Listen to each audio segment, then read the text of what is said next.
say when, and then Connor will kick in. Right, hello. Welcome to the Seminar Podcast with myself, Connor, and my co-host. Duncan. So, Duncan, how are we doing? Yeah, I'm doing all right. It's good to see you again because we haven't seen much of one another, have we? No, I've been busy So doing it's this, that, and... wonderful. I love the gear. I love the Tory get up that you've come with tonight. You know, just to wind you up a bit at the start. What with my Tory life jacket? What can I say? I can't talk really, can I? No, I was going to say you've also got that look going on for you there as well. And what was it? Lobster this evening as well, wasn't it? Yeah, we did, but we won't go into why we had lobster tonight. I'm just saying. But why are we here tonight then, Duncan? Well, we're here to do our next chat following on from the one that you sadly missed, but you were in on the first 10 minutes, which was the good and evil chat. Yes. And the one thing that came out of that was, it was a very broad topic, and I took a lot of little notes, and you know, because I've sent you the little list of the topics that were mentioned. And so I think we're going to try one of these tonight, aren't we? I think we are indeed, yeah. Yeah, so go on, kick us off. So we're going to go for the classic idea of nature versus nurture. Now, this is a topic that has been debated for a ridiculous amount of time in different areas and different fields of study, whether you're looking at criminality, psychological disorders, and just general behaviour. Sounds like you know a bit about this. Well, what don't I know about at the end of the day? Okay, you're from Middlesbrough. Yeah. That's it. I'm the, what can I say, the epitome of modern education. But I think before we get into this, I think what we need to determine first of all is, what do you define as nature and what do you define as nurture? Okay. So, first of all, Duncan, I'll go with what your definitions of nature is. We'll go with nature first. You're a man of nature. What's your definition of nature? Yeah, but that's different. Talking about nature out there. So, I mean, I almost want to throw it back at you and say, well, I don't want to throw it back at you, but I want to put the two together and say, so Connor was born in Middlesbrough, brought up in York, Yep. lived a bit in Sheffield, Yep, that's correct. and now ended up in Cornwall. So, now you're in Cornwall, is it your nature or the way you've been brought up in the north that affects who you are now? Would it have been any different if you'd been born in Cornwall, your nature was Cornish, and then you were nurtured in Cornwall, or do you think you're just the same in either place? No, it's quite apparent that I'm very different from the Cornish people down here. But would you still be like you are now if you were brought up here? In some ways, yes. So I'm responding with that because your nature is Connor. Was born to parents who could have been in York or Truro or something. Well, that's not nature, though. That's nurture. Well, only once you get on this earth. But would you have developed in the same way because you were born as Connor? Well, I think the way I'd have developed, I reckon I would have been still very similar in my mannerisms, how I act, because that would have been based on the way I'm brought up by my parents, which would have been the same way, whether I was all the way back up in God's own or down here. But it might have altered slightly because of the environment that I was in. So the environment of being brought up in Cornwall will be different to how it has been brought up in York, for example, because York, even though still it is incredibly white, is still more multicultural than Cornwall, for example. Okay. So you've had better mixing of different cultures and how you learn to develop and how you learn to deal with them. Yeah. But what I want to know is, Duncan, at what point does nature stop? So when does nature become nurture, first of all? Well, you don't lose your nature, do you? There are some things that are you, and there are some things that are affected by who, as you've just said, you mix with. So your parents bring you up, but at the same time, you're also moulded by the people you meet or go into a school with or have touched base with you from family, wider family or whatever. So your nature is something inherent and your nurture is what moulds what might be you so many years down the line, depending on how far you are.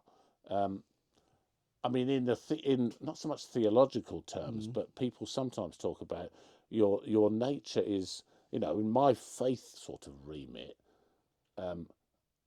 God made humans good,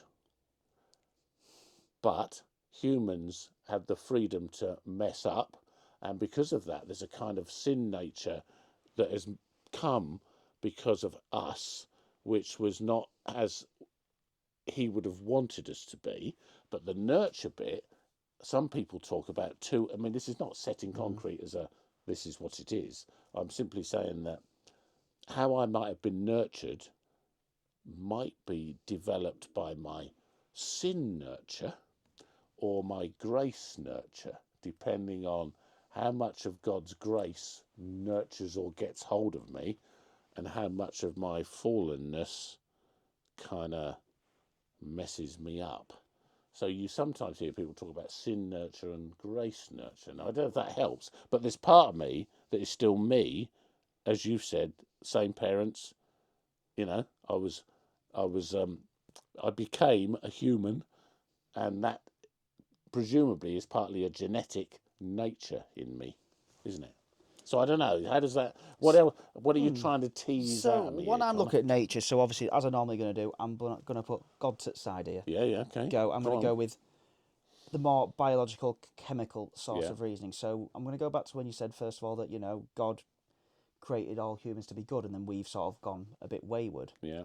I would argue that is not the case. Go on. I would actually argue that man is inherently born evil.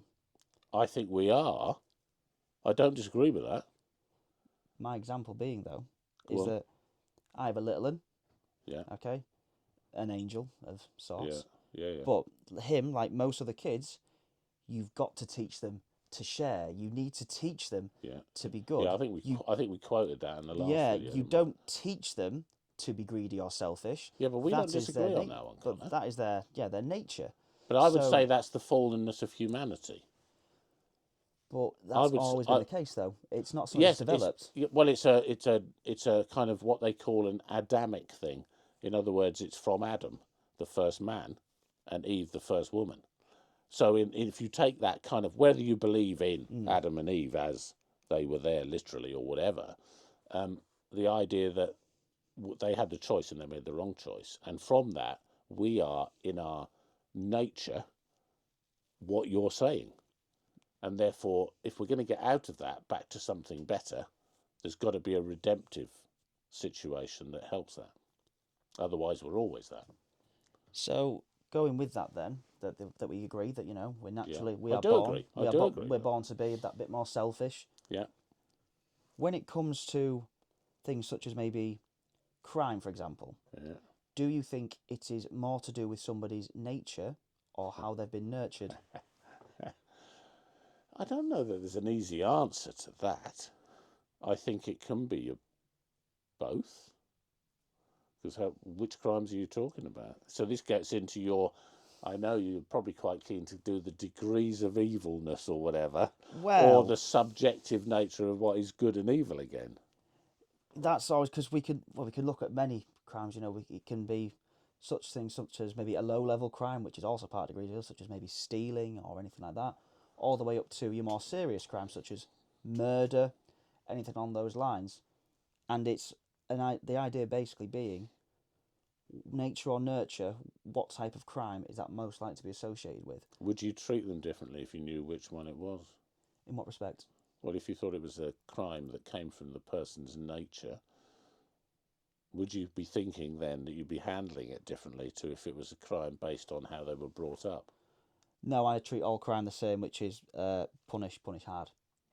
So you wouldn't distinguish? No. So when you say you'd punish hard, Yes. hard. Yeah. So do you think you should distinguish in any way? Well, you distinguish on the level of the crime, definitely. You wouldn't punish someone the same way for, go back to the example of theft as you would for a murder, for example. That would be different levels of punishment to correlate with the level of crime that they've committed. Okay, so would it make any difference, though, how hard you were wanting to punish, depending on whether you thought there were circumstances that had affected people's behaviour? Well, this is the thing with what's affected the behaviour, because I think no matter what the background is or your reasoning, it's going, oh, I did it because of that. It doesn't matter. A crime's a crime. It's met equally with the punishment. But what you need to look at as well is that, yes, punishing them hard to make them not want to do it more is very important, 100%. Or you can look at it tackling what the cause of the crime is in the first place. So, for example, a lot of theft, things like that, often you'll find that these people have come from areas of lower socio-economic status, Yeah. for example. Or some, maybe they've come from a deprived family where they've grown up seeing it as well, so it goes back into nurture. But then if you go to more physical acts of violence, some of that's in fact biological, such as the Superman syndrome, known as the XYY gene.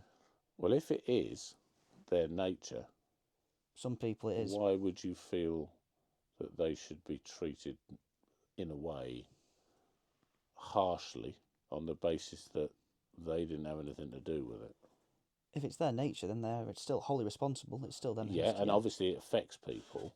Mm-hmm. So therefore, the people who are affected by whatever they've done need some sort of justice. Yes. But would you in any way say, well, okay, if Connor was born with a really nasty streak in him, which was, there. Oh, it is somewhere. And speaking of nature, we've done our nature again, Duncan, which is going over time. We're going to have to cut it there, I'm afraid. Oh, is that it? Oh, That's is that it. so? Oh, right. Well, in that case, I'm sure there's plenty of people can come back at us on what we said so far. 100%, yeah. I was being... So, see you in a moment once this clips off.